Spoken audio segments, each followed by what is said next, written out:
Assalamualaikum warahmatullahi wabarakatuh. Jadi di sini saya Riki Alfian dari kelas Teknologi Rekayasa Internet kelas A dengan nomor NPM 2375824 akan mengerjakan kuis kecerdasan pada TI. Jadi di sini penugasannya tujuan penugasan memahami konsep dasar dari algoritma supervector machine, dapat menjelaskan secara lisan dan visual mengenai kerja SVM, lalu um, mampu mengimplementasikan model klasifikasi sederhana menggunakan SVM dataset Titanic menunjukkan hasil evaluasi performa model klasifikasi. Oke, sini penugasannya. um, Mahasiswa diminta untuk membuat video penjelasan. Tidak ada batasan durasi upload video ke YouTube, kiriman linknya di slot submission LMS pada Jumat 18 April. Dan di sini saya sudah melewati deadline yang ditentukan. Um, Dikarenakan keterbatasan device, saya tidak mempunyai device atau laptop, makanya saya baru men-tag sekarang. Mohon maaf. Jadi di sini konsep dasar supervector machine sebagai algoritma learning untuk klasifikasi dan regresi, komponen utama SVM, lalu institusi SVM, penerapan SVM, studi kasus dataset Titanic. Mahasiswa menjelaskan proses implementasi naratif, menunjukkan training dan evaluasi model. Mahasiswa menjelaskan proses training model dan deskripsi dataset Titanic, target survived dan 1 sama dengan selamat dan 0 sama dengan tidak selamat. Fitur-fitur pada dataset Titanic. Di sini ada kolom type, data dan deskripsi. Di sini ada berupa ada passenger-nya, PC class, name, sec, age, dan ship page, tiket, fame, cabin, dan embarked. Di sini ada type data dan deskripsi. Di sini ada langkah-langkah untuk import library dan dataset, proses permachine handle missing value dan lain-lain. Oke, jadi di sini kita akan menjelaskan dulu konsep dasar supervector machine, yaitu ada definisi dan tujuan SVM sebagai algoritma supervised learning, klasifikasi dan regresi, dan yang lainnya. Oke.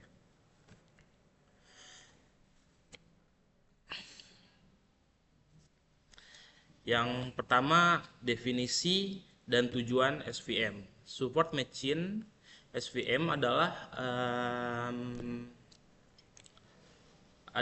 salah satu algoritma dalam supervised learning yang digunakan untuk klasifikasi dan regresi, meskipun lebih populer untuk tugas klasifikasi. Tujuan utama SVM adalah mencari garis pemisah terbaik yang dapat membedakan data dua kelas dengan margin yang paling lebar. Dengan kata lain, SVM akan memilih pemisah yang membuat jarak antara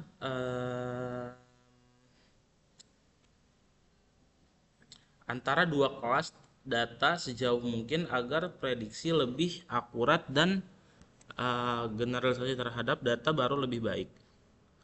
Lalu di sini ada komponen utama SVM yang berupa hyperplane, margin, support, dan vector. Yang pertama di sini saya akan menjelaskan yang hyperplane adalah garis atau bidang pemisah di ruang fitur yang memisahkan data dari kelas yang berbeda. Pada dua dimensi, hyperplane ini berupa garis lurus. Dimensi yang lebih tinggi ialah menjadi bidang atau bahkan ruang berdimensi lebih tinggi. Margin adalah jarak antara hyperplane dan titik data terdekat dan masing-masing kelas. SVM berusaha memaksimalkan margin untuk membuat model yang lebih stabil dan overfitting. Selanjutnya ada supervector. Supervector adalah data terdekat hyperlane, yaitu titik yang menemukan posisi hyperlane. Mereka adalah penentu maksimal margin jika supervector bergeser, hyperlane juga ikut bergeser. Nah, selanjutnya di sini ada intuisi SVM. Intuisi SVM sangat sederhana, cari garis atau bidang yang memisahkan dua kelompok data sejauh mungkin. Misal, kita punya dua kelompok data selamat dan tidak selamat. Ada yang secara menggambarkan garis berpisah, tapi SVM mencari garis yang jauh dari kata kedua kelas, yaitu memiliki margin terbesar. Hasil model lebih tahan terhadap noise dan memprediksi data lebih akurat. Selanjutnya ada camel trick. Nah, uh, camel trick tidak semua data bisa dipisahkan dengan garis lurus. Seringkali data non linear dapat pendekatan khusus, dan disinilah camel trick bekerja.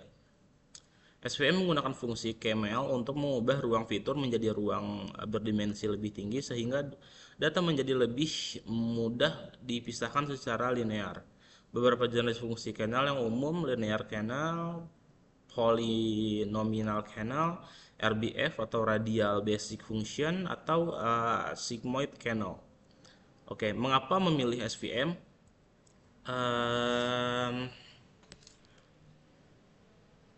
Yaitu alasan mengapa memilih SVM-nya: akurat pada dataset kecil hingga menengah, lalu sangat bagus untuk data berdimensi tinggi, tidak mudah overthinking, overfitting, apalagi jika margin optimal ditemukan. Bisa menangani data linear maupun non-linear, fokus hanya pada support vektor model jadi efisien. Oke, jadi sini kita langsung masuk ke code-nya. Ini sini kita punya data ini. Sini ada passenger ID-nya, ada survive, PC class, name, sec, exit, purchase ticket, first cabin, dan embark. Nah, di sini ada 1,0,3. Di sini ada Brown, Mr. Owen, Harris, Mel, 221 A per 5, 2212. Itulah yang selanjutnya. Nah, sesuai dengan soal yang tadi, kita disuruh menentukan yang selamat dan tidak selamatnya. Berapa selamat dan berapa yang tidak selamat.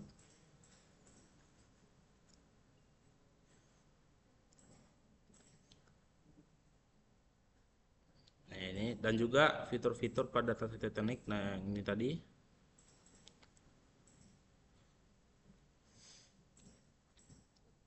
Nah, jadi di sini saya sudah memiliki code yang akan menentukan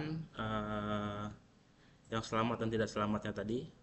Oke, di sini kita akan merunning terlebih dahulu.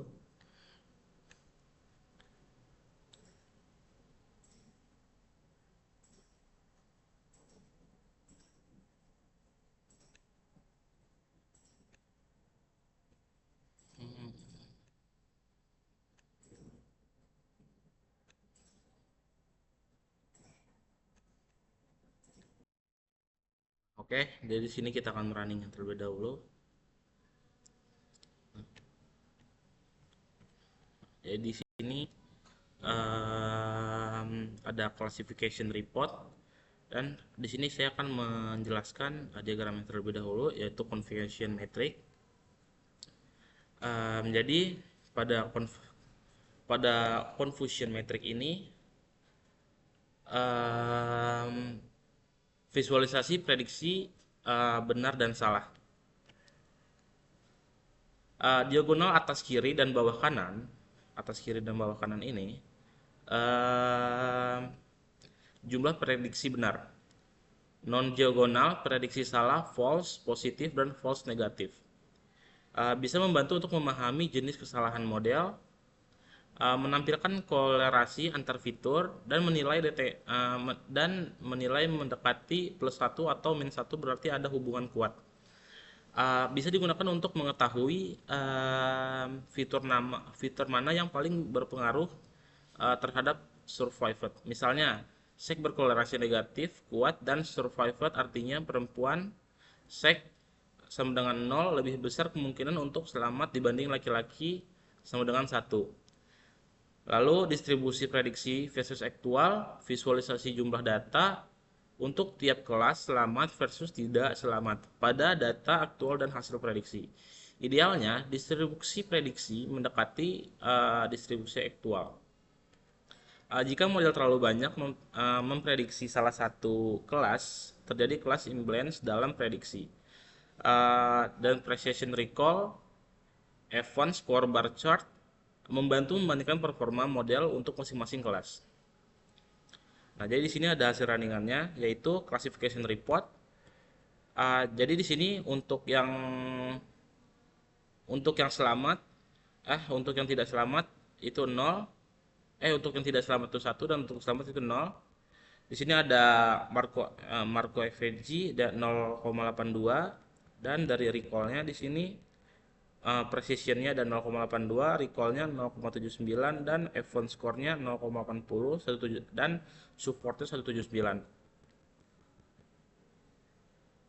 Nah, jadi di sini selanjutnya saya akan menjelaskan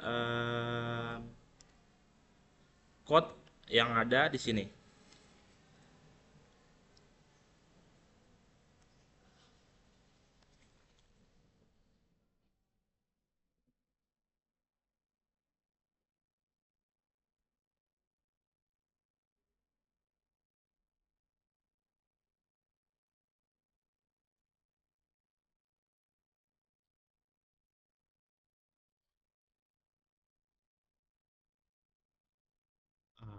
Oke, selanjutnya di sini saya akan menjelaskan fungsi dari setiap masing-masing code. Yang pertama yaitu ada di sini ada load dataset dari dev sama dengan pdwrit ini sampai sini, yaitu berfungsi untuk membaca dataset Titanic yang ada dalam file Titanic CSV dan menyimpan dalam data frame, dan dataset ini akan digunakan untuk analisis lebih lanjut. Nah, selanjutnya processing data uh, sini. Processing data ini berfungsi untuk drop kolom, menghapus kolom yang tidak relevan, misalnya uh, person grid ID dan name. Ini lalu ada handling missing data, mengisi nilai kosong pada X dan menilai median, mengisi nilai kosong pada kolom M bracket dengan nilai modus nilai yang paling sering muncul. Oke. Lalu ada label encoding dari sec-nya tadi.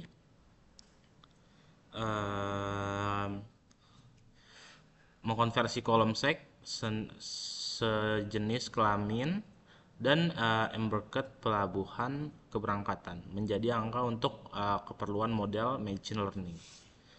Oke, selanjutnya di sini ada split data. Ini untuk mengambil semua kolom kecuali survive sebagai X dan survived sebagai target Y. Ini membagi dataset menjadi dua, latih X dan train Y, dan data uji XT, tes dengan proporsi 80% untuk pelatihan 20%. Untuk pengujian parameter strategi Y, memastikan bahwa proporsi kelas dalam X tetap terjaga di dua set. Oke, selanjutnya feature scaling.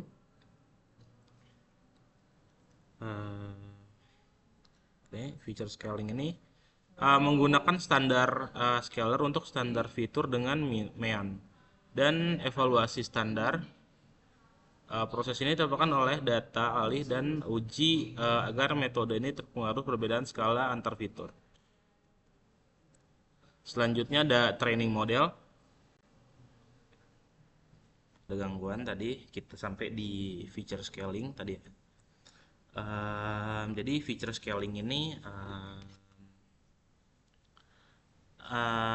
menggunakan standar scaler untuk menstandarkan fitur dengan Miken dan deviasi standar one. Satu proses untuk diterapkan pada data latih X dan train dan data uji X test agar model tidak terpengaruh oleh perbedaan skala antar fitur. Oke, selanjutnya training model. Nah, ini training model ini support vector classic fitur CVC membuat model klasifikasi menggunakan support vector matching SVM dengan kernel default RBF radiasi basic function. Model ini dilatih menggunakan data latih yang sudah distandarisasi. Oke, selanjutnya evaluasi model. Pada evaluasi model ini terbagi menjadi dua, yaitu dari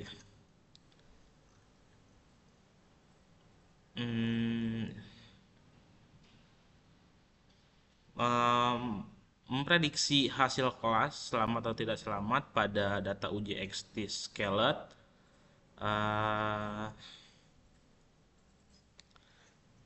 Lalu menghitung akurasi model, yaitu presentence prediksi yang benar dibanding dengan total data uji. Oke, selanjutnya menampilkan laporan klasifikasi yang berisi metrik seperti precision, recall F, mean score, dan support untuk sedia kelas selamat dan tidak selamatnya. Lanjut di ketujuh, yaitu visualisasi korelasi antar fitur.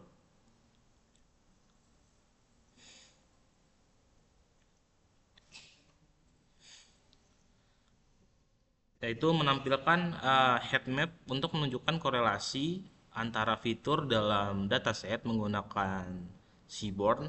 Ini membantu untuk melihat hubungan antar fitur numerik. Lanjutnya yang ke-8, tambah visualisasi evaluasi, penampilan perbandingan distribusi antara kelas dan actual predictive model untuk melihat seberapa baik model memprediksi kedua kelas. Menghitung specification recall dan F-min core untuk setiap kelas, dan menampilkan grafik batang untuk visualisasi metrik evaluasi seperti prediction, recall, dan F1 score untuk setiap kelas. Secara keseluruhan, kode ini melakukan analisis dan pelatihan model evaluasi dan visualisasi untuk menggunakan dataset Titanic untuk memprediksi apakah seorang selamat atau tidak berdasarkan fitur yang ada, yang seperti runningan yang sudah saya jelaskan sebelumnya, dan untuk tabelnya yang sudah saya jelaskan sebelumnya di confusional matrix. Sekian penjelasan saya mengenai kuis kali ini. Bila ada salah saya mohon maaf. Bila ada taufik wal hidayah. Wassalamualaikum warahmatullahi wabarakatuh.